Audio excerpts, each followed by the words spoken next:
आगामी विधानसभा चुनाव की तासीर से एक बात तो स्पष्ट है कि चुनावी जो जंग है वो नेक टू नेक हो जाएगी और कुछ नहीं तो मुद्दों की जो जंग है ये साफ संकेत दिख रही है।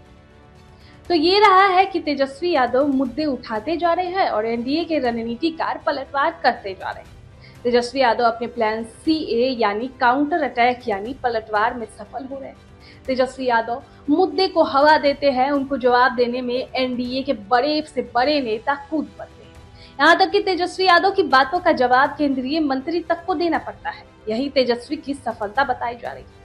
राजद के पलटवार से अपराध बुलेटिन राजनीतिक चिंतकों की सोच में नहीं था, लेकिन जब घटनाओं का संकलन कर अपराध बुलेटिन राजद के प्लेटफॉर्म से प्रचारित प्रसारित होने लगा, तेजस्वी महाजंगलराज की तस्वीर दिखाने लगे। कल ही रक्षा मंत्री राजनाथ सिंह ने कहा कि बिहार अपराध और आतंक का प्रयोगशाला बन गया। जहां संविधान की गूंज सुनाई पड़ती थी, वहीं अब बंदूक की गोलियों की आवाज गूंजा करती है। और इस बार तो हमले में राजद का चुनाव चिन्ह लालटेन भी आ गया, जिसे रक्षा मंत्री ने घरों में आग लगाने वाला के रूप में चित्रित कर गए। तेजस्वी यादव ने जब महागठबंधन सरकार का रिपोर्ट कार्ड जारी करते कहा कि 5 लाख सरकारी नौकरी देने और आरक्षण की सीमा 65% बढ़ाने का श्रेय लेना शुरू किया, तो दनादन वर्तमान सरकार नौकरियां बांटने लगी।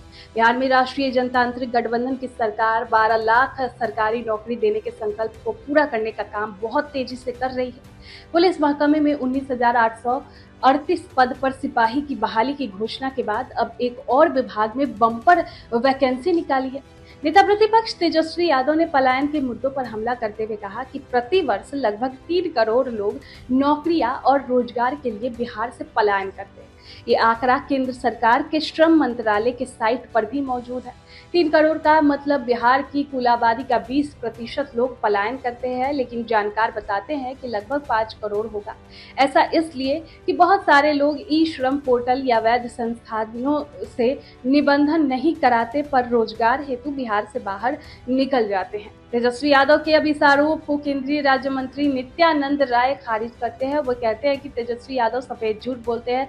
पलायन तो राजद की सरकार में हुआ था, लोग जान प्राण और प्रतिष्ठा बचाने के लिए बिहार से प्रस्थान कर गए थे। अब जो ये तेजस्वी यादव का ये प्लान है, ये कितना उनके लिए फायदेमंद होता है, एनडीए को कितना नुकसान पहुंचाता है, वो आने वाले वक्त में पता चलेगा। उससे पहले इस पर आपकी क्या राय है, कमेंट बॉक्स में जरूर बताएं।